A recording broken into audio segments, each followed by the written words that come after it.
Construction News Tracker is presented by Caterpillar and produced by 4constructionpros.com. Associated General Contractors CEO Steve Sandher sums up many construction industry advocates' impressions of the House Republicans' new tax bill, calling it a much-needed framework for debate on how to improve the U.S. tax environment.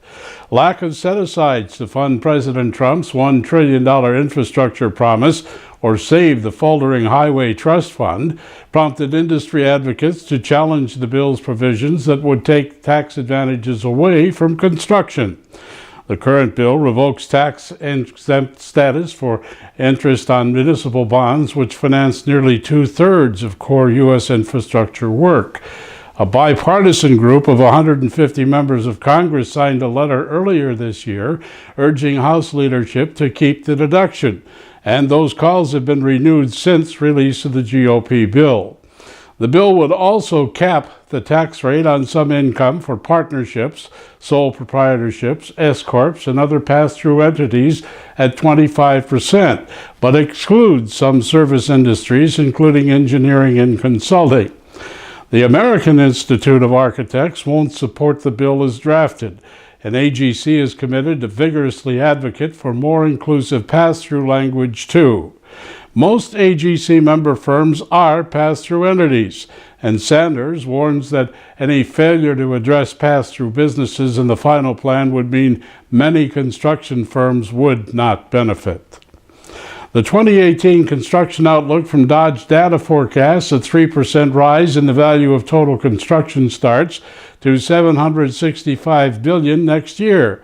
And chief economist there, Robert Murray, says 2017 should end the year about 4% above last year's at $746 billion. The Dodge Data projection shows single-family construction up 9%, institutional up 3%, commercial up 2%, while multifamily construction is off 8%, and electric utility and gas plants are off 13%. Murray claims that job growth, interest rate stability, and local and state bonding will be the key drivers for 2018. A big jump in the nation's unemployment levels in October as 261,000 jobs were created and the unemployment rate fell to 4.1%. The construction sector added 11,000. October's total of 6.9 million construction jobs was the highest since 2008. The increases mirror those of the U.S. Conference Board, which indicate economic activity powering the marketplace, and the hit from recent hurricanes and firestorms is dissipating. Look for a major hit in the near future to the nation's home building industry as the U.S. Commerce Department has reached its final conclusion on the issue of softwood lumber imports. As a result, Canadian lumber exporters will have to pay a new duty rate of 20.83%, thus escalating the trade dispute in the midst of ongoing NAFTA agreement talks. Nearly 9 months after some 188,000 residents were forced to flee the potential rupture of the Oroville, California dam, repairs have been completed. Kiewit Corporation was tabbed to rebuild the main spillway and adjacent emergency spillway in a $275 million deal. However, the winter season is approaching as work is being scaled back. Kiewit has informed all the parties involved it could take another $200 million to complete the Oroville Dam work because the bedrock is not as supportive as thought, requiring a deeper dig and thousands more tons of concrete. The state of Texas is floating a $61 billion plan to rebuild Houston and the Gulf Coast following Hurricane Harvey. About 60% of the funds would go to future-proof, flood-prone areas with new coastal spines and reservoirs. Another 33% would pay for buyouts and to elevate existing buildings in low-lying areas, while most of that funding would go to Houston. The area stretching from Rockport to Beaumont, Texas, is also included in the plan.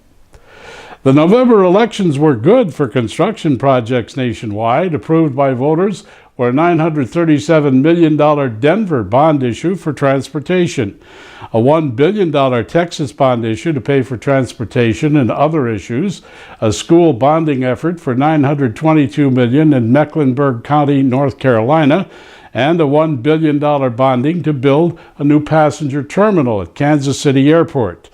In Miami, voters approved spending $900 million on flood relief efforts and to upgrade stormwater systems.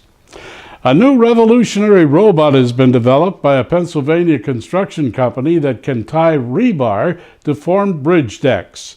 TieBot, developed by Bremen Construction, is a robotic arm that can be stretched to cover 140 feet across the width of a bridge under construction. It'll significantly cut labor hours and worker injuries by eliminating the need to straddle rebar frames. Supervised by a single worker, TieBot can be programmed to cover any rebar joint in any direction or intersection, thus reducing the number of workers needed for that type of operation. In closing, the internet is like a vault with a screen door on the back. I don't need jackhammers and atom bombs to get in when I can walk through the door. This is Construction News Tracker, looking over the industry that makes the world a better place, presented by Caterpillar and produced by 4 Construction Pros. Follow us on social media at Twitter using hashtag Construction News, YouTube at 4 Construction Pros, and on Facebook at /4 Construction Pros, as the streaming web never ends.